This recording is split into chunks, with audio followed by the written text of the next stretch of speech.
Alors pour moi, une arôme qui représente bien Montréal, c'est une arôme que j'ai souvent vécu quand j'étais adolescent et jeune adulte, c'est les brasseries de Molson à côté du pont Jacques-Cartier.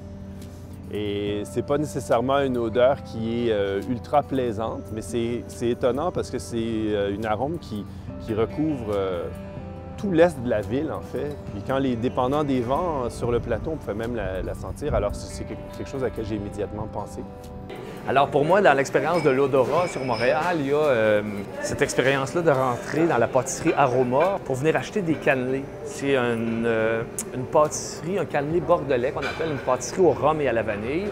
Donc l'expérience de l'odorat, parce que ça va beaucoup par le nez, c'est un gâteau qui est un petit peu trop cuit dehors, un petit peu pas assez cuit dedans. Il y a comme un mélange dans ce contraste-là de la cuisson.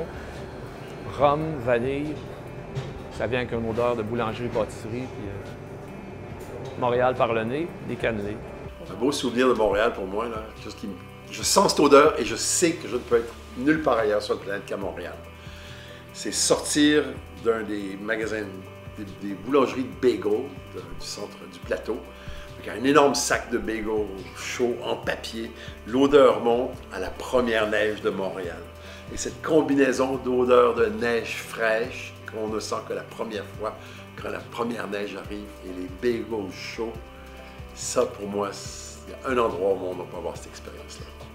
Montréal, ça sent aussi le tabac sec. Ça a l'air d'une odeur dérangeante, mais moi j'adore ça en fait. C'est dans le centre-sud.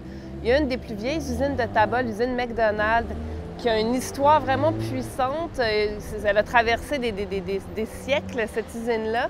En employant surtout des femmes. Donc, historiquement, c'est chargé. Puis je trouve que dans le quartier, encore, on sent la présence de cette usine-là qui aura fait travailler beaucoup de monde, qui aura marqué l'esprit de Montréal.